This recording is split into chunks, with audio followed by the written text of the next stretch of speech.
When the nigga pull up on me, tell the nigga baby. Alright, what's up everyone? My name is Ashley and welcome to my channel. And as you can tell by the title of this video, I am going to be transforming these old dusty crusty Vans into something spectacular. So first things first, you're going to need some boiling hot water for this. You're going to need some dye. You're going to need some salt. As you can see, when mom see me using her salt, she's going to cut me out. But just follow what I'm doing on the screen, or just follow the instructions on the back of whatever dye you choose to use to get the best results. One thing you're going to want to do is make sure your surface is covered. Protect your surface that you're going to be dyeing with, and make sure you protect your hands. And one thing you're going to also need to do is wet your fabric, your shoes, whatever you're dyeing, so that it's easier for the dye to soak into the fabric. So I'm going to quit talking. I'm going to let you just watch the tutorial, and then I'll be back in a few.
So next, you're going to want to go ahead and rinse the dye out of your shoes. You can either do it this way in the sink, but you're going to want to use washing powder to help to get all the dye out, or you can do it the easy way, the lazy man's way.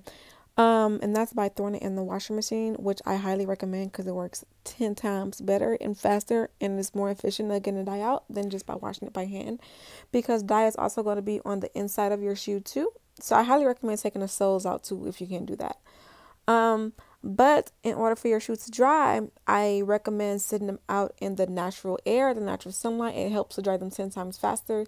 I don't recommend putting shoes in the dryer, but if you feel brave enough and you own your washer and dryer and you know it won't mess it up, go ahead and do it. But shoes do have that hard sole. But yeah, I'm going to show you guys what my shoes look like in the next clip. And I'll see you guys in my next video. Bye. All right, so this is what the shoes look like once they're all dyed and stuff. So if you want your sole to be white, get some 100% pure acetone to get this dye off of here. I recommend doing it immediately after you've taken out the dye. Bleach may work on your sole because bleach, dyes fabric, so it may help to get this dye off the fabric. But I kind of like this little rustic distressed look. The shoes aren't as black as I wanted them originally, but I am completely satisfied with the way that they look now. I think that they're cool and they're more unique. You can take the sole out if you want to, but I just dyed everything. The fabric didn't stick on the Vans sign, which I'm happy about. And yeah, overall, I'm just happy with the way my Vans turned out. Yeah, so I think they're super cute, and I feel like I like that they have like more of like a vintage look to them, more of a rustic, distressed look to them.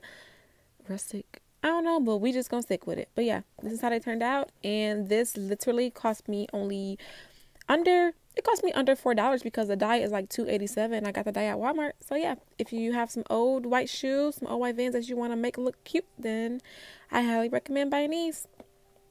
Well, not buying these, but I highly recommend just dyeing them. You're gonna have something new.